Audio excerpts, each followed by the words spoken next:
Marky Worthington Podcast all day. All day. Dream by night. Don't buy me a drink. Just give me $10. All day. Go down to the strip club with your floppy disk and turn it into a hard drive. Yeah, right. You'll get fucking thrown out by Big Tony. We're here to name names and make people feel more ashamed for shit that they're not proud of. Don't blow it. Keep it simple. Count your money. No, whatever it is. Ethan Kirk, how you doing, mate? Good, thanks. How are you? Yeah, good to have you on the show. It's been a while since we spoke about it, and we all the planets aligned. We're able to have you on the show. However, it's worked out well because it was after the festival now that we're recording this, so we've got a few more extra stories and stuff like that as well. So, yeah, how's things been? Yeah, good. Been very busy with festival. Yep. It's been a hectic 10 days, but it's been a lot of fun. Yeah.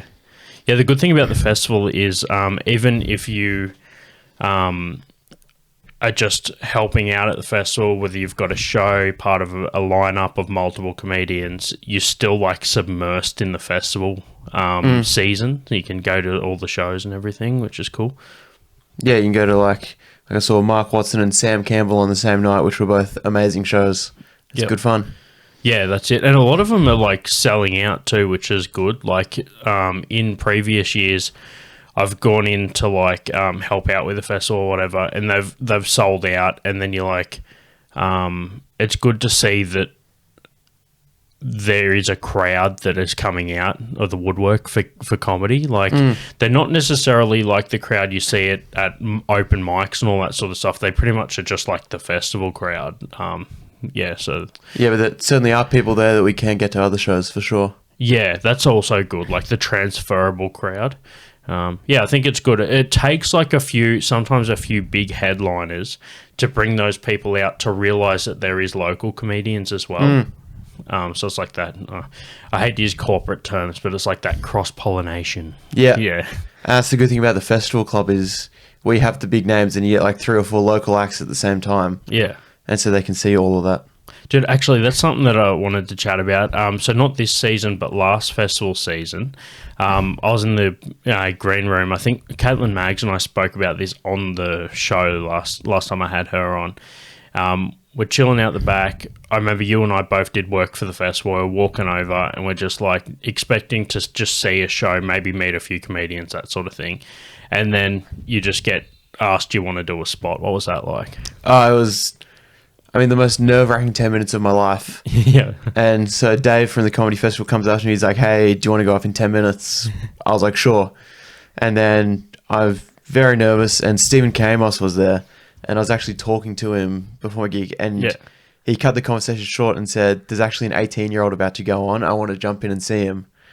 Then I was like, yeah, that's me. And then run around to the back of the green room, prepared to go on stage, knowing that people like Stephen K. Amos and... We're waiting to watch. Yeah, and Ivana Aristigueta were all waiting to watch because of this 18-year-old they saw. Yeah. Yeah, that's awesome, man. That's a good story. And I was actually standing next to Stephen K. Amos when he was watching the set, and I heard him laughing and stuff like that. So that was good, man. It was like... I like to see someone that I am in the scene with on the stage because it's like you said before, it brings everybody up. Yeah, we interviewed him for the radio a couple of days ago now, and it was funny, they were asking him, and he actually remembered the story, which was cool to hear because, to me, I thought he would just forget it. So many gigs. Just another day in his life, but the fact that he remembered it was very cool. Yeah, that is awesome, man. And also awesome that he can see you, like, still... like hitting comedy, still doing stuff like a year later and see like that progression if he remembers, like we were chatting before off mic about how sometimes like you get a lot of people that come into comedy for open mics and they're not necessarily like repeat guests. Like they're just like they'll come and do comedy, try it out, and they'll be like, oh yeah, I'll like do one mic a month or something like that and see how I feel about it.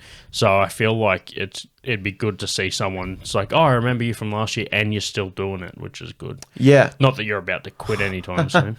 And then the same thing happened last night where they had the full lineup ready. I wasn't on it, but the person who was second didn't show up. Yep. So the Stevenson brothers come up to me. They say, hey, do you want to go up in 2 minutes? Yeah.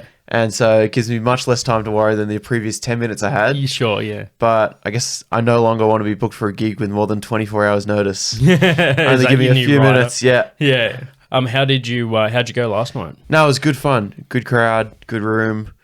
I mean, to me, it was insane. Like the lineup of comedians, you had people like Dan Muggleton, Guy Montgomery, Yeah. Michelle Brazier, so many great names. So it was very cool to be in the same green room and then performing with them. Yeah, that's awesome, man. You coming ahead in leaps and bounds, dude. Like, it's cool. I remember a few of the early shows where you just started, and to see where you go now. You were still good before, like when you first started. You were so like I think you weren't even 18. Where I remember seeing 17. Yeah. I remember there were some venues which like were 18 plus venues, so it's just like, oh yeah, you kind of have to do your set and leave kind of feel. Yeah. Like you can't sort of like order from the bar or anything like that. You know, like it's even then I was trying to sneak into them, make sure there are no cops around. it's like underground outlaw comedy. Yeah. But yeah, and then to see where you are now, man, that's really cool. Really cool to see 2 years of the festival club and then 2 years of shows in the comedy festival as well. You just did a show for the festival this year as well. Yes, we did the reunion tour with me, Scott Hawkins, Caitlin Maggs, and Wen Su. Yep. Which was a lot of fun, yeah. Yeah, that's what sparked the conversation before. I mentioned that I'm pretty sure that Wen Su's first time was at an open mic at the basement. And I might be wrong. It may have just been early on was one of his first times, the first time I worked with him. But it's good to have heaps of open mics which bring up that new crop of comedians. And programs like Class Clowns and stuff, which you were part of, that really does. I've got another guy that's a regular at the basement now that was Class Clown 2016 or something, so before you. So it's good to see people like sticking with it, like we said before. What was the Class Clowns experience like? Oh, it was great. I mean, so it was when I was in the end of year 11 or start of year 12, around then, I can't really remember. Yeah. But there actually weren't enough people in the ACT to compete, so they sent me straight up to the New South Wales state final. Oh, shit. Which was very nerve-wracking because these are all people who have had that workshop already, gone through it, and this was like my third or fourth time doing comedy. Yeah. And then I went through there. I didn't win, but they sent me through as the ACT wildcard to Melbourne. Sure. And then once you're in Melbourne, that's just a dream come true. Yeah. And similar to the Canberra Festival, you get that festival pass. Yep. And you can go around as many shows as you like, see all the big names.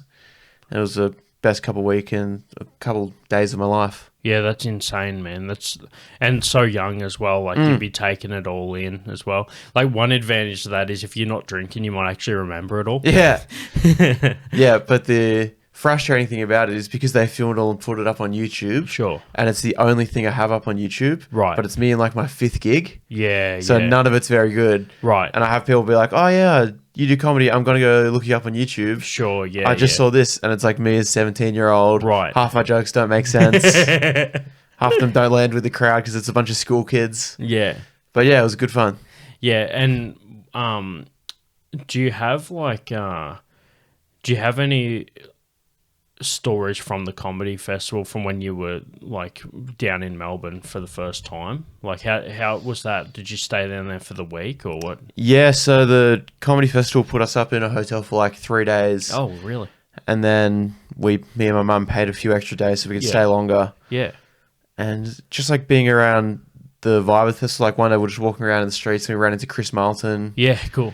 And so it's things like that, walking around, seeing other comedians. Sure. Everyone's excited about who's in town, what other shows are on. Yeah, it's a lot of fun. Yeah, it's pretty funny when you're somewhere else and you see someone from Canberra. You're like, oh, shit. Like, you have that moment where you're just like, oh, we're both doing this. Yeah, I think we might have both been in the lineup to go see Ross Noble. Yeah. Which was an insane show. Sure. Yeah. What's your usual type of comedy? Like even before you did comedy, was there any comedians that you remember watching before you tried it for your first time? I'm not too sure because I was raised like very religious, so I really wasn't allowed to watch like much stand-up at all. Yeah. Let alone like anything like The Simpsons or anything. Yeah. But I think the first one I ever watched was Jack Whitehall. Okay. And I guess that's more like a storyteller type show. So I tend to like people like that, people like your Bert Kreischer's, Tom Segura. Yeah. All those storytelling comedians. Sure.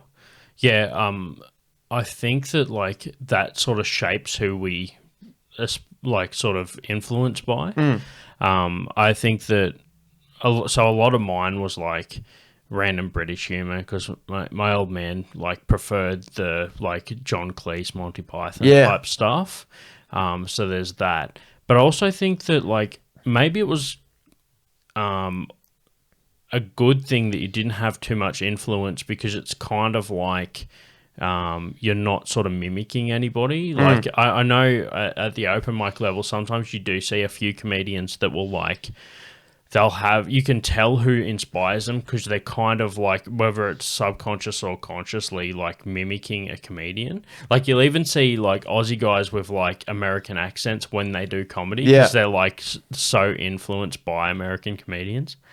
Yeah, I mean, you could probably ask any of the open micers around, and they'll probably say I'm ripping off John Mulaney or something like that, in the way I stand, the way I walk around the stage, stuff like that. There's a show called I'm Dying Up Here with Pete Holmes. Yeah. And in that series, he does a whole Christian tour as like a Christian comedian. And it's so funny to watch like that style of comedy. Like, he's just doing all these like massive churches, and he's getting paid heaps of money and all that sort of stuff. But the boundaries are so solid. Like, there's just really no wriggle room for anything that might be like potentially bad, like, well, perceived as bad. So yeah, there's heaps of potential for comedians that are like super clean and like want to take that route To do the church comedy, Christian comedy, because there's big money in it. There's massive, especially in the States, right? It's not so much here, but and that was a good series, actually. Have you seen that? Yeah, no, it was really good. I watched it like 3 or 4 years ago. Yeah, same. Sort of like when I was about maybe a year into comedy. I watched it about 2 years into comedy. I started watching that, so just after you seen it. But there's that one, and there's also there's a whole bunch of other series, like the Comedy Store documentary and that sort of stuff. It was really cool. Yeah, the one on Stan in Australia. Yeah. It's got like the 4-part series going through the whole history of the Comedy Store. That was fascinating. Yeah. Do you ever have any like do you have like a bucket list of comedians that you want to see that you haven't seen yet? Not that I do have like a bucket list, and I've ticked off a fair chunk of them over like the last 3 or 4 months. Sure. So on there are people like Chris Rock, Dave Chappelle, Kevin Hart, who I saw on Friday night. Yeah, nice. People like John Mulaney. Where was that at? Where's Friday? In Sydney. In Sydney. Kudos Bank. Yeah. John Mulaney a couple months ago. Yeah, I was there for a gig recently as well, but like a music gig. Yeah. 21,000 people. Yeah. What the fuck? That's insane. That's about what they had for Chappelle, because he was doing it in the round. Yeah. They filled up the entire place, and it was just like, as he walked out you can hear his voice, a voice track. It was just iconic, like all these 21,000 people screaming. That's insane, man. That's like a fucking dream moment. Yeah. Like, for him, that's probably a common thing. But like, you can't really be a stand-up comedian without having a bit of an ego, right? Like, you can't like I'm not about to say, oh, I'm like humble, I don't have an ego, all that sort of shit. And part of that is just the idea of going out to like 21,000 people or however many fucking people. Like, it's just insane to be able to just think of like all those people are there, not just because I'm opening for someone or whatever, but if they're there for you, that's next level shit. Crazy level of confidence. Yeah. It would be just hard not to think I could, like, it's hard to think that anyone can get to that level, but then when you see it, you're like, oh yeah, it's fucking definitely possible. If someone came to you today and said, tonight you're opening for so-and-so at Kudos Bank, 21,000 people, would you have 5 that you know you would do? Yeah. It's already in your head, ready to go? Yeah. I've got 5 now, and that's because of shit like that happening. Yeah. Not obviously 21,000 people, but I've had gigs where like they were like really good opportunities, and I didn't have a tight 5, and I still managed to wrangle it and get it done. But like, it's important to have that tight 5 in the back pocket, because things like that do happen. Obviously not 21,000 people, but like I've had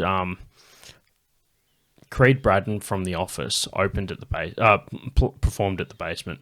I got hit up for a spot for that, and I was like, yep, cool, I've got a spot.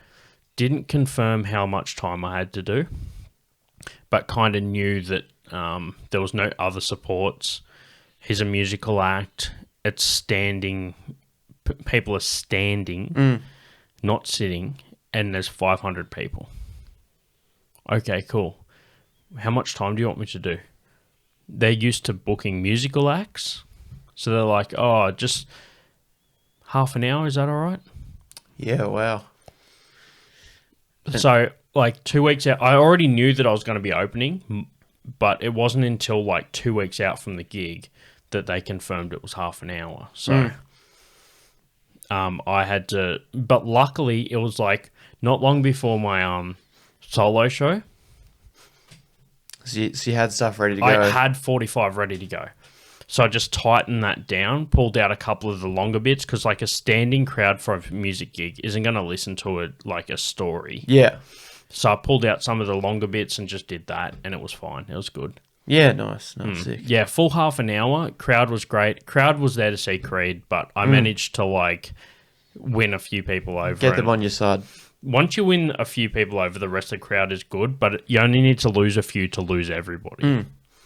But the good thing was it was at the basement, and I'm confident with that room. Done it heaps of times. Yeah, Comfortable. It's like I'll be opening for Anthony Locasio, Sydney comic, in a few months. And he asked me to open, and I was like, yeah, where is he? He said Smith's. I was like, oh, sweet. You know it. I've done Smith's before. Yeah.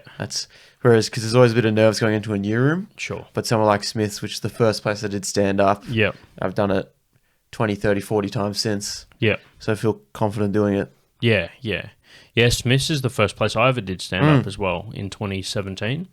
And that's always going to hold a spot with me. Like Smith's, although basement's my homeroom and that's where I am, that's where I have done probably more stage time. Smith's is still my thing. Yeah. Yeah, you actually had a taste of the back room recently at the basement. So, like, we don't normally do gigs there. We do it in the main room at the front. But they had a gig on there, like a full-on metal gig. Yeah. And we had to book the back instead. It wasn't a massive crowd. There's still a few people there. What'd you think of the back room? It was crazy. I liked the stage, but because there was that huge metal gig on next door, it was so hard to even, like, hear my own thoughts. Yeah. But, the audience there, they understood the conditions that we kind of didn't have the home ground advantage because we were next door. Yeah. And they all seemed to enjoy it. They're all a very friendly crowd. Yeah. So, yeah, but it was good fun. Yeah, it's like that that back room used to be where it was, like all the time. Even if there was nothing in the front, it used to just be in the back. And honestly, I feel like, although I prefer the front, just because you can get more space, like more audience, that sort of stuff, which, I mean, a lot of front room gigs you could probably fit in the back. It would be tight. Yeah. You'd be fine. But every now and again, we'll just have a random gig at the basement where, like, heaps of people will turn up. So I always like to have that ability in case we do get a big crowd. To be in the front room. Yeah. However, if I was going to book a gig to record for, like, just like a solo show, I'd love to do, like, 40 people back room theater style seating, just like no tables or anything, just chairs, me and the people. Yeah. And that room would feel massive with 40 people in it. Like, for recording, that would be really good. That's one of my goals. Yeah. I've got my 45 from my solo show. I've got a different half an hour I did for the comedy festival, so it's 2 different sets. I'm hoping to combine that, cut out 15 and make an hour, which I'll record in that back room. Yeah, no, cool. So that then I can have things, like you said before, the samples for YouTube and things like that, so people can actually see a better, more accurate... Something more recent. Yeah, more accurate representation of what my comedy is. I've still got my first 5-minute sample that I used to use to send to people. It was me opening for a guy called Bill Macon in the Canberra Comedy Festival in 2018. So I'd only been doing comedy for 6 months, and I managed to get it. It was pretty good. It was my best 5 at the time. But the problem was, it's really hard to film at someone else's show, because you're not going to be like, hey, I know I'm just opening, but can I have a bunch of cameras here and shit? Yeah. So the camera's as good as it can be, but I'm glad that I've got a stage and good sound now to get good samples. Yeah, well, there's a US comic, Seton Smith, who opens for John Mulaney. Mm-hmm. And I think it was when Mulaney was performing at Madison Square Garden, he took the opportunity to film his set and put it up as a YouTube special. So he did like a 30-minute set in Madison Square Garden. Yeah. And so he did use that opportunity opening Sure. for someone else to record his own special. Nice. Because, you know, you don't get in front of a crowd like that every day. That's pretty funny. It's like Yeah. not his crowd. Yeah. Exactly. Yeah. Yeah, and he sets it up that, like, he asked Mulaney if he could do it. Mulaney said no, but he did it anyways. Oh, fuck. And puts it up on YouTube. That's fucking wild, man. I actually recorded my opening set for Doug Stanhope. I wasn't obviously allowed to record Doug's set, so it was kind of difficult because we needed to like quickly pack up the camera after, because you didn't want to set this like image of like cameras and shit, because then sometimes the audience will think it's okay to film, and Doug already has troubles with people filming stuff. So, like, even though everyone knows not to film, we still had to tell multiple people to stop filming, like at the recent Stanhope gig. So, it's just one of those things where you want people to not film, but they're always going to fucking try. Yeah, you got to get some of those yonder pouches for the basement. Yeah. Lock the phones up in. I don't know, man. Like, I think that I'd prefer people just didn't film, but at the end of the day, I have heard that those yonder pouches are really good for comedy. Like, so many people have said that they like have really good sets when no one is like filming or on their phones or fucking around or distracted or whatever. Yeah, well, I mean, all the big acts are doing it now. All the ones that have come to Australia recently, like I mentioned before, for Kevin Hart, Mulaney, Chris Rock, Chappelle, all of them, phones locked away. Yeah.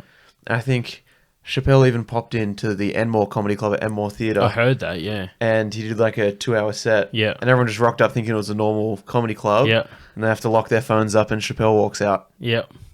Yeah, Cameron Ribbons was saying that he has a mate up in Sydney who does comedy that was bumped for Chappelle. Yeah, like right. he was about to go out. Actually, I'll chat to him I'm having him on the podcast again at some point soon, because this is a funny thing. Cameron messages me after the last podcast. He's like, "Oh, we need to do another one. I just remembered a story I forgot to tell." I was like, "Fuck, all right then." So we did one in, I think, January, and it was like a hot summer's day in this room, dude, and it was fucking cooking. Yeah, right. Yeah, it was so hot, man. And I did like a time lapse of like me just being like, "Hey, it's gonna get hot," and then just time lapse of us just slowly melting into the chairs, and neither of us wanted to like admit that we were like it was getting too warm, so we just fucking sat in it. It was so wild.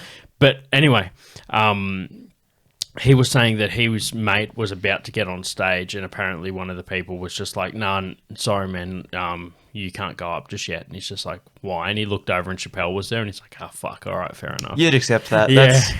It's almost a better story to get out of it. True. Yeah, exactly. Like, I feel like me getting bumped for Dave Chappelle would be better than me talking about the set that I did. Yeah, exactly. So, yeah, that's something I would remember.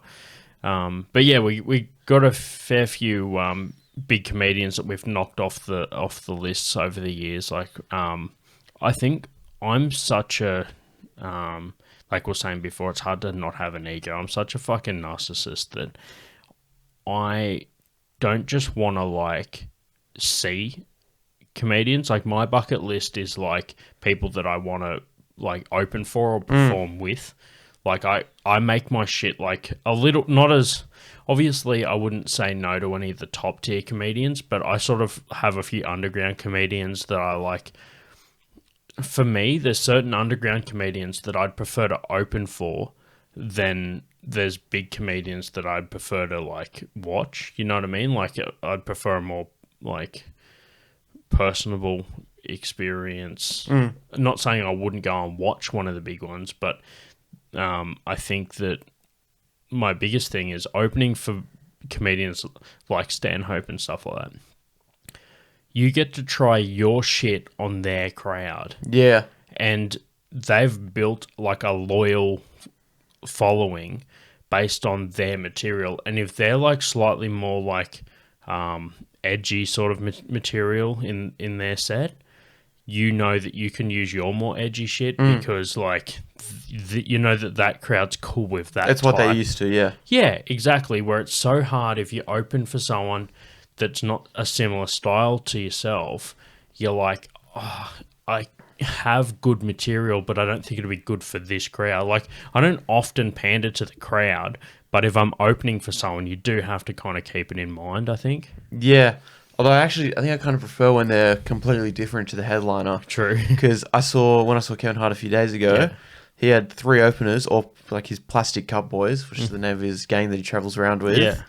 But they all have like the same life experiences. Yeah. They're with each other all the time. So they have like almost the exact same jokes. Yeah. And one of them did 15, one did 20, one did 30. And it was all just the exact same material. Yeah, right. Whereas when I saw Louis C.K., he had, a female comic, young female comic, a middle-aged male comic. Yeah. And so there's pulling from different life experiences and different Sure. stories. Yeah, true. That's a good point. It's good to mix it up a little bit, but I think you're kind of taking a risk with certain crowds. Yeah. Yeah. But sometimes that risk is worth it. I mean, when I seen Jim Jeffries in like July last year, you were at that gig as well, yeah. His opener was like different, but also like kind of a bit similar. Like his opener was a bit more like, Is it Amos Gill? that's it. Is that his name? Yeah. Yeah, I couldn't remember the name. But he like kind of had similar style to Jim, but it was still different. Yeah. It's a bit like when I opened for Doug, his tour manager was just like, do you have like just a quick breakdown of your set just so that I can make sure you're not like sort of got anything too similar? And I gave him a rundown and he was just like, that's going to go really well. Like, it's not the same, but there's some things there that he can riff on. Yeah. It's adjacent to what Doug would. I did a bit that like included like meth heads. Yeah. And it wasn't part of his actual set, or whether it was or wasn't like what he was planning on doing.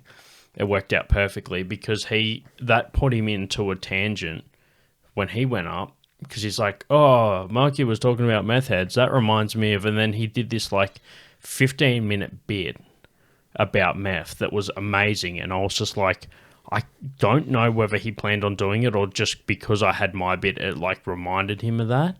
But it was so good. And I'm like, I hope that like I led him into that. But if not, he still did it so seamlessly. It looked like he just thought of it on the spot. Yeah. So that was kind of a cool moment. No, it's very cool to be able to open for someone like that. He's as well as me recording it though, my so I got the recording, but also the tour manager recorded it from the fallback speaker. So like into like a Zoom recorder like we're using for this podcast right now. And he also used like a mic pointed towards the audience and mixed it. Right. So not only did I get a good recording of my set, but also the tour manager sent me my part of the set, which was just audio. So I've got like good audio and good video. So I'm actually thinking of turning that into a sample clip to use for like if I get spots or whatever. Yeah, I mean, whenever I've done gigs in Sydney, I've just sent them audio clips from last year's festival club. So, I mean, I didn't find I actually needed the video. It was just that audio because, you can tell if someone's laughing or not just by listening. Yeah, true. So, yeah, it's been...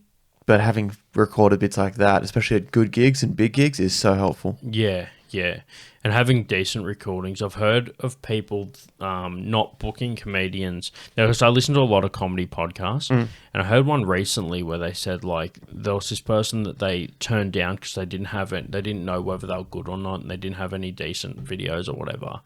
And then they seen them in person, and they were really good. And they're like, I wish that their like videos would just have shown me that. But I guess sometimes you just can't roll the dice on some comedians if you're booking a big lineup. If you don't know whether they're good or not, Yeah, you got to, because you want to make sure it is a consistent, good lineup. Yeah. And there's not one person who you haven't seen, you have no idea what they're going to do. Yeah. Yeah.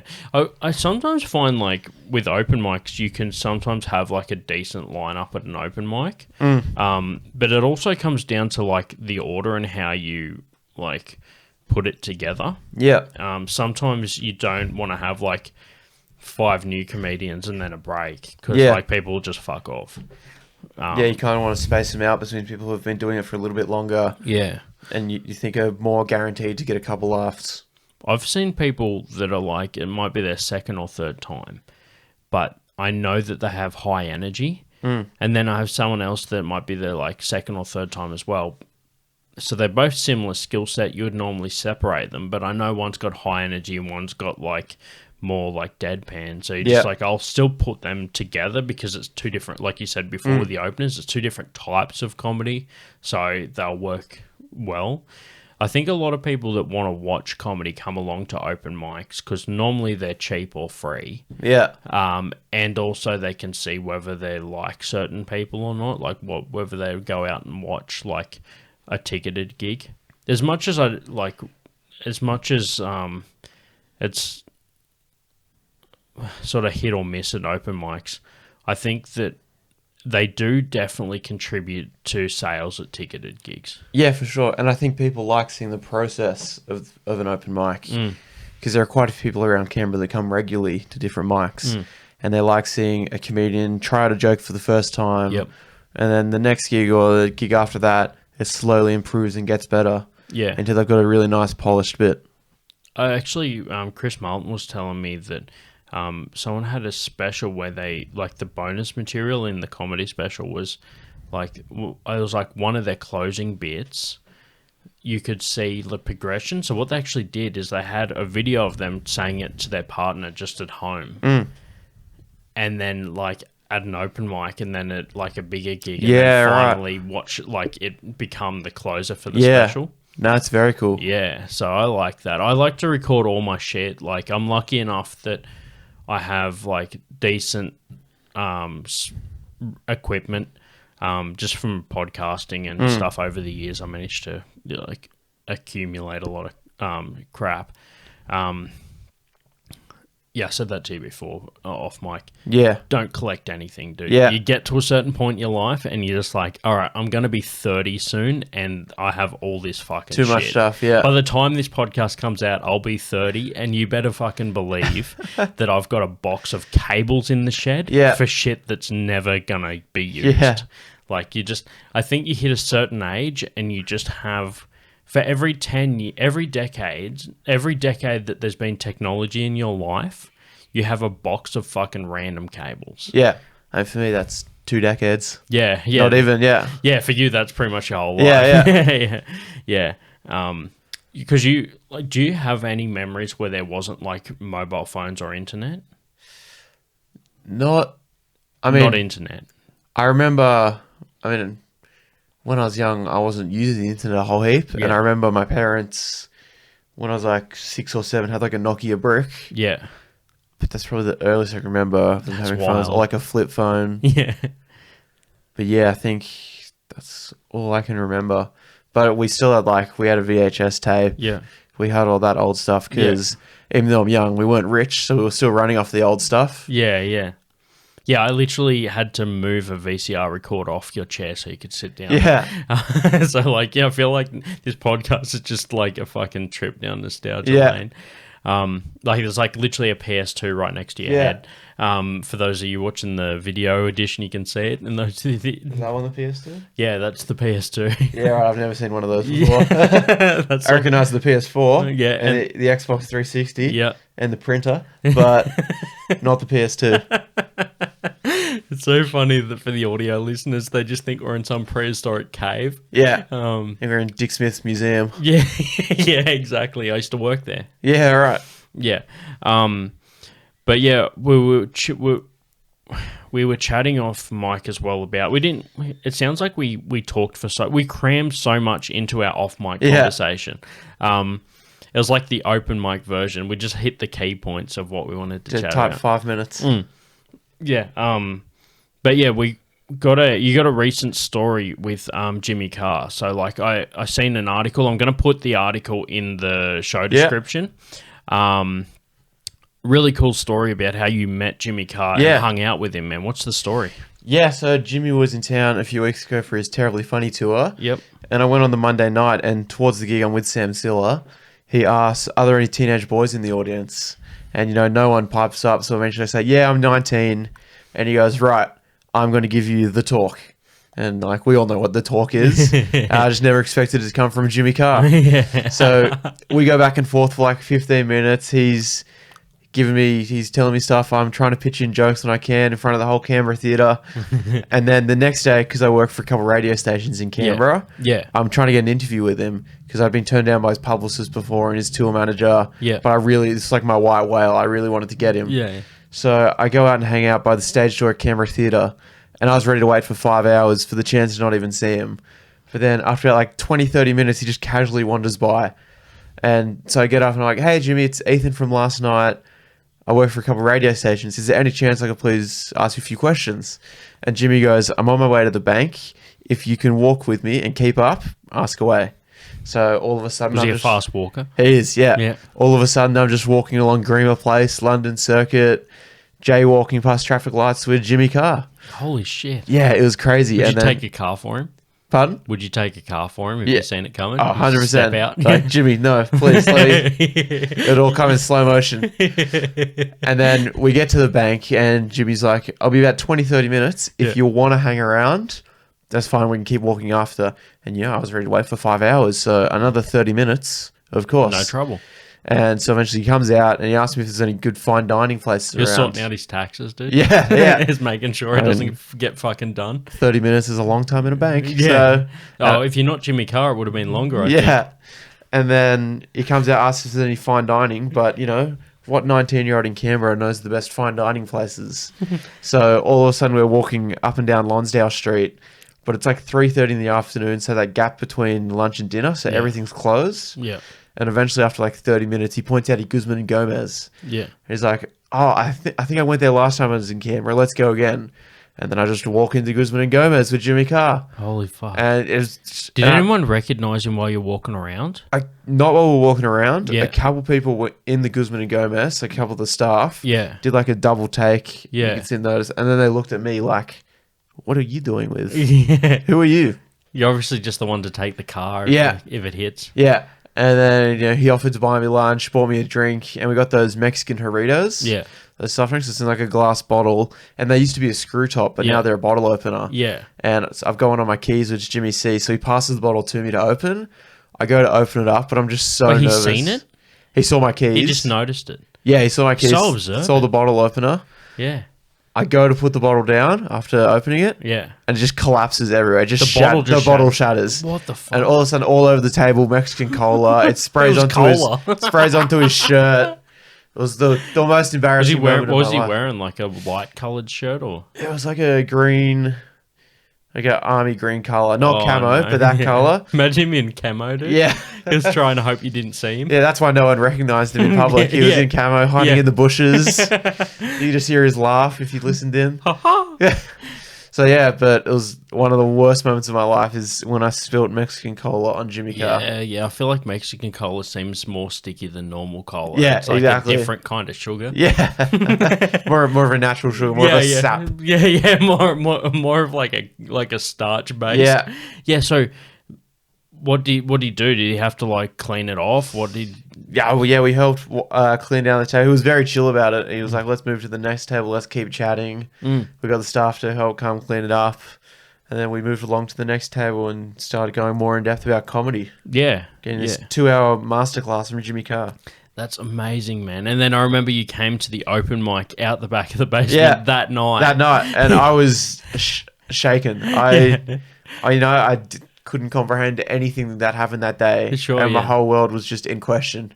We were all just sitting around listening. We were there for the open mic and then just coincidentally got that story. Yeah. Well, I was running around, so I'm hearing it now for the first time.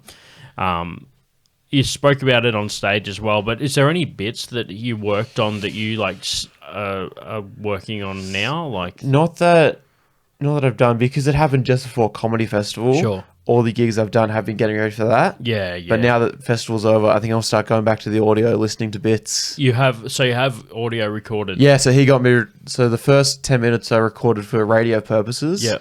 And then the next hour or so, he told me to record it just for my own personal use, so I can still listen back to it. Yeah, sure. Because we're like trying to punch up my jokes. Yep. So I can go back to the audio and hear what he actually was saying. That's amazing, man. So how did you record it? Did you use like Just on my mics? phone. Yeah. I was literally walking around the city just holding my phone up like that with voice memos. That's awesome. Because, I could have asked the station for any better like audio equipment or like a proper mic to walk around with. Yeah. But I think it was actually kind of cooler just to have like this very rough recording. Yeah. You can still make out and tell there's Jimmy Carr. Yeah. And at one point early on, we're like at the lights and you hear a bus go past and we're just stuck behind the generator. Yeah. So you can't hear that part.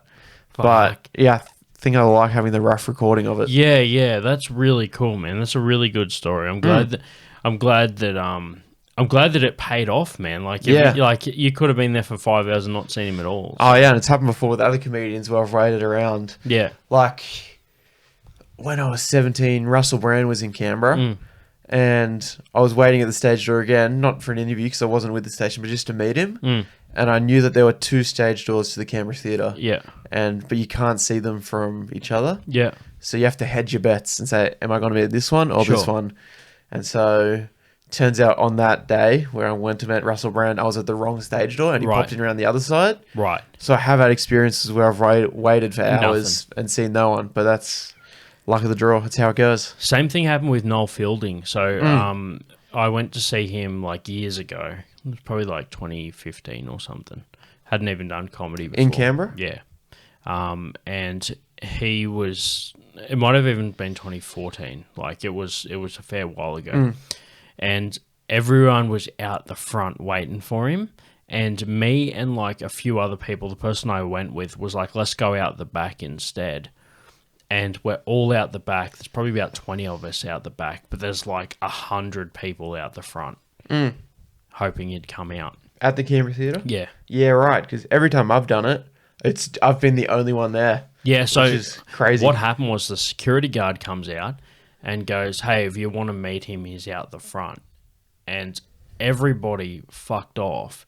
And I'm there with the person I was with to watch that. They bought the ticket. So I was just like, there's hundreds of people out there. Whereas we're one of 2 people. Yeah. If we stay out the back, we might see him. So because of my like stupid theory, we were standing out the back and one other person decided, oh yeah, you might be right. Let's stay. I'm going to stay here with you. So there's 3 of us out the back. Everyone else has just ran around the front.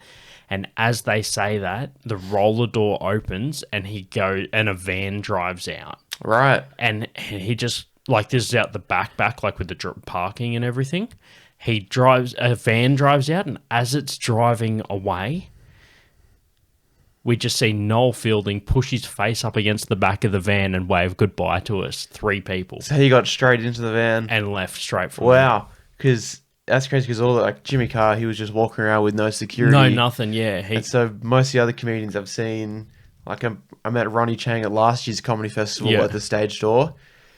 He just rocked up in an Uber. Yeah, right. And so it's crazy that Noel Fielding did the celebrity route like you would see a Chappelle do. Yeah. Get straight into the black van with tinted windows. And just as he's driving off, he just pushed he still had like all his stage makeup and everything on. Yeah. He just fucking pushed it. He was dressed up like with his like poofy hair and everything. Like it's all like poofed up and stuff. Like at the back, all the like hairspray and shit. And he's just like against the thing.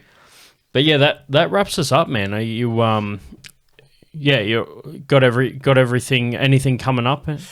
No gigs as of yet. I guess you just find me in and around Canberra. Yep. Trying to do a couple gigs in Sydney, trying to line those up. I think June 9th will be opening for Anthony Locasio. So yeah, come along. It'll be good fun. Yeah, cool. Yeah, check out Ethan Kirk. And if you're listening to this, you already know me, but check it out. If you haven't, check out markycomedy.com. That's my website, and you can see everything from there. Until next time, thanks for listening, and peace. Cheers. Don't buy me a drink. Just name names. Yeah, right. Big Tony. You'll get fucking thrown out of the strip club with your floppy disk. All day. Make people feel shame for shit all day. Don't blow Turn it. it into a hard drive. Yeah, right. You'll get fucking... We're here to... Keep it simple. Count your money. that they're not proud of. Just give me $10. All right.